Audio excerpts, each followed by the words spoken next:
Alrighty then. Another ticket is down, and now we can move onwards to ticket number 11, which I guess you could say is more or less the halfway point of this game by now, because, well, half of 21, if you are a certified mathematician like myself, you would probably know very well half of 21 is 10.5, and then if you round that up to the nearest whole number, well, the decimal 10.5, then you'll know that rounds up to 11. Anyways, let's get on with our next event, Giant Enemy Crab. Circuit we're going to is Dust Devil, and we are using a mud plugger. Just depends on knowing what else we can use. Now, I'm pretty sure I've already reused both the Slugger and the Asylum, so I don't think I need to use either of those vehicles again. Although we do get a fourth one. Now, I could use the Patriot Bushwhacker again, if I really wanted to, because, well, because of how awesome this thing looks, but I think I'm going to move... I think I'm going to move over to the fourth one in store, which is apparently called the Monarch Bulldog, and holy shit, that is a Union Jack. I might actually consider using that. Although, if there's one car that basically answers to me what I think this thing really is, it's immediately Bowler Wildcat. Because just look at this thing. It basically looks so reminiscent of the Bowler Wildcat that was literally featured in only the second episode ever of Top Gear in its current format. And well, because this thing is called the Monarch Bulldog, I'm going to be traditional and I'm going to be the stiff-assed Brit in using the Union Jack. Mud pluggers need to fear the big rigs. Don't be afraid of anyone else. Except the boogeyman, obviously. He's right there. Don't look around.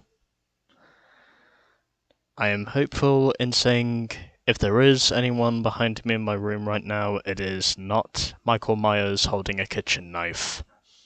And the reason I say that is simply because, well, I've watched all of the current Halloween movies, or most of them. So I know exactly what a boogeyman is. At least if you live in Haddonfield, Illinois, you probably know exactly what it is I'm going on about. And got some variety for all the family here, and for the first time ever, it is a night race. So maybe if it's possible, I might be able to get a decent shot. Considering, ironically, this is also the first time ever in this game we've actually done a night race.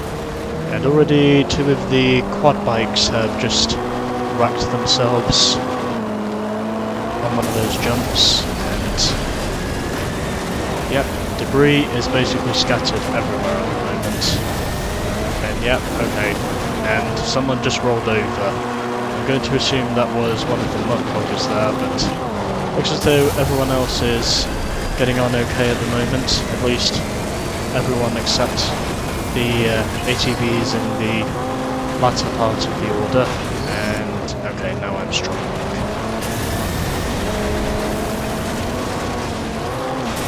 Things are not going very well at the moment, because I am only in 8th position, and trying to see if I can increase on that. And slowly moving up the pecking order, as of which I'm now up to 6th position. And already trying to see if I can go for the initial advantage, and not going to take the jump because obviously the advantage is down here in the mud.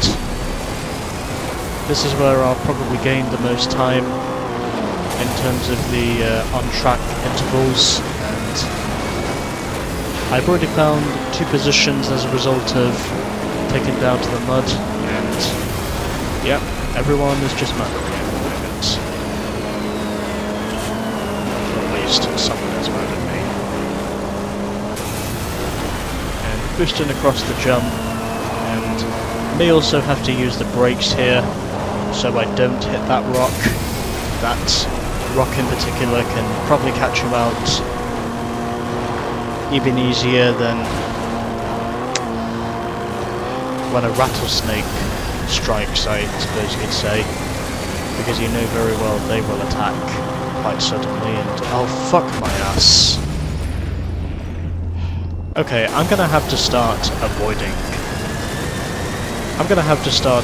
the center jump if I'm gonna get that one area of the track done right, because every time I attempt to take that jump I always just seem to wreck.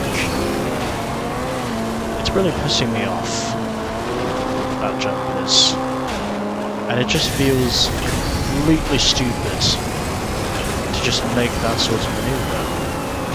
But still, it is pretty cool to know this is a night race, and oddly enough, I actually didn't think in this game we could actually get night races. But well, you know, you learn something new every day, I guess is what wise men always say. Or at least it's what I can recall James Hunt once saying. He was arguably one of the greatest motor racing commentators this country ever had. He also had a lot of problems regarding smoking and drinking, because, well, that's just the way he was for most of his life before he was starting to take sensibility with his life. But yeah, I mean, James Hunt truly was a great commentator, and he basically left us far too soon because of his chain smoking and drinking habits, which I think ultimately is what killed him in the end. I mean, it's killed a lot of people over the years, but oh, go fuck yourself. That was my jump. I'm gonna have to take the shitty route, because I got fucked by these AI, as I would have more or less expected to be. They just fucked me up, just like that. Because they are brainless, and they have literally no sense of common decency whatsoever. At least it's what I think. Well, at the very least, I'm not taking the jump this time because, well, it's become innocuous for me to assume taking the jump is a dumb decision. And I don't know if I'm over-revving, because, well, obviously there isn't a tachometer, but it looked as though for that one section there I was probably over-revving, even though I wasn't on a jump. And I might still be within a shot of winning this. There is a chance I could win this if I can manage to get my shit together, which ultimately overall has just not been the case. But ATVs are pretty much surrounding the top 6 positions, so I'm going to have to clear these guys pretty quickly if I'm going to put myself in contention to win. Because even though the ATVs have been doing the most crashing up to this point, they've also had the most speed, and I just wrecked myself. God damn it.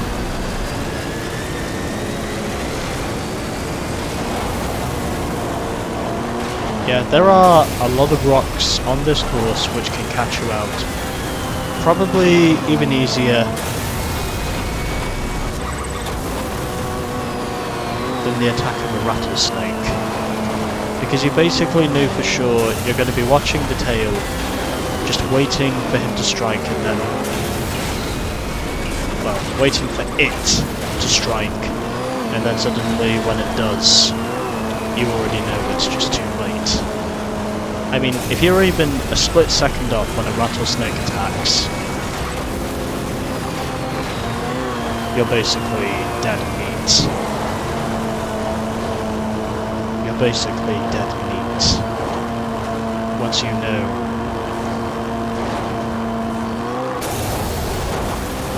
that scaly ass motherfucker strikes, that's basically it. You've honestly got no time to make a quick reaction whatsoever. And I definitely had benefits from not taking the jump, and am I going to win it? Yes I am. I win the first night race of MotorStorm. The Monarch Bulldog takes victory at Dust Devil as a result of me not taking the Santa jump, which I can never seem to get right for some reason. But yeah, I mean, look at that Union Jack. That is just a perfect representation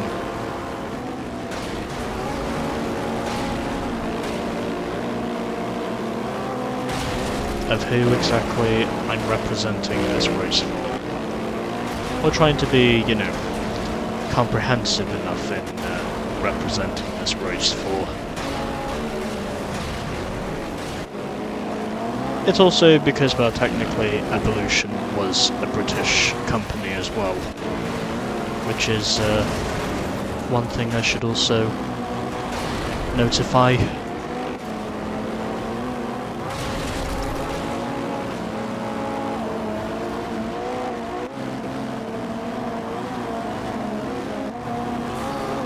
Okay, just a little further, and then I think I'll have enough evidence for a thumbnail maybe, but we'll just wait and see.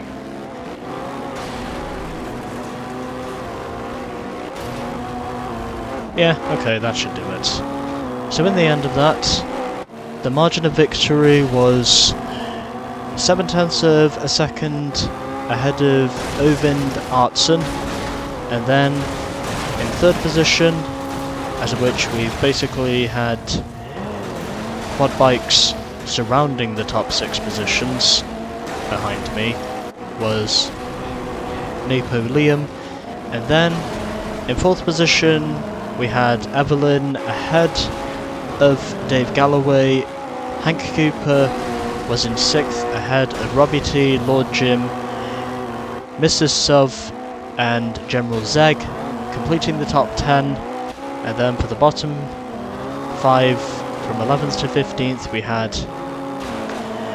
had Hashim Al-Azam ahead of Pop Johnstone, Mick Hocking 13th, followed by Monty Dog and Will Madaka, that's 2 L's by the way, not 1. Will Madaka finishes last, 8 seconds behind Monty Dog. There we go. We are almost at the halfway point of this game, I guess you could say. Alright, 1 event is down and 2 to go.